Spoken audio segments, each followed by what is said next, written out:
According to a new WikiLeaks article, China has taken a portion of their gigantic foreign holdings and shifted it away from the US dollar into gold. The move is expected to raise the ire of America. They intend to weaken the gold's function as an international reserve currency. They don't want to see other countries turning to gold reserves instead of the US dollar or euro, stated the 2009 cable, quoting Chinese Radio International. China's increased gold reserves will thus act as a model and lead other countries towards reserving more gold. This move is being combined with China's plan to make its currency fully convertible for trading on international markets by 2015. Right now, there is a great amount of difficulty in making the conversion because of high government policy. China currently doesn't own much gold for its economic size. It has about 1,054 tons, according to the World Gold Council, making it the sixth largest holder of gold in the entire world. By buying the gold and making the yuan convertible internationally, China will weaken the US dollar as the world's currency reserve, undermining the dominant global position the US holds in finance now. The weakening of the US dollar's global power would make it much more difficult for the US to borrow money and to run a perpetual trade and budget deficit. This is how it was explained by Al Jazeera.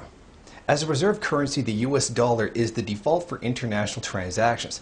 If, for example, a South Korean company wants to buy wine from Chile, chances are they will carry out the transaction in dollars. Both companies must then purchase dollars to conduct their business, leading to greater demand.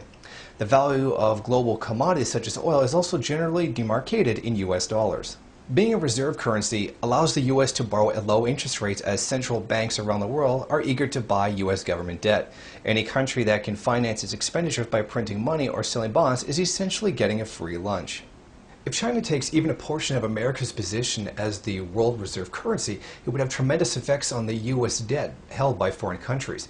The American debt rating would begin to decline as the dollar had less strength. It would also mean that it would become harder for the U.S. to pay back the debt it already owes. This is a real danger that this could sink the U.S. dollar completely. This move by China, which does threaten U.S. interests, should not be unexpected.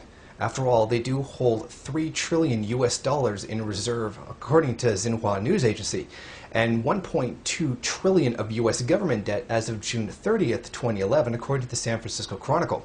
This is a very dangerous amount to hold. A default of the US dollar could potentially destroy the entire Chinese economy. China's reaction is excellent. Diversify the debt being held and increase the power of your own currency at the same time. By buying gold is the smart thing to do with American debt. As America reaches closer to outright bankruptcy, the value of gold keeps increasing. This gold is worth more than American money. I think what we see here with China is a continuing trend towards toppling America as the world's controller of finances, using its currency as a mechanism. Much of the violence in the Middle East and Africa stems from challenges to U.S. power. Before the invasion of Iraq, Saddam Hussein began a policy of accepting euro currency for the sale of oil. The U.S. began to panic, thinking that this trend would continue.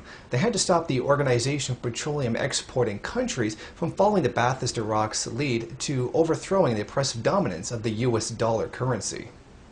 This new war in Libya is not really any different. Muammar Gaddafi began a policy of encouraging the purchase of their oil with gold, thereby bypassing the US dollar, making it more profitable for them.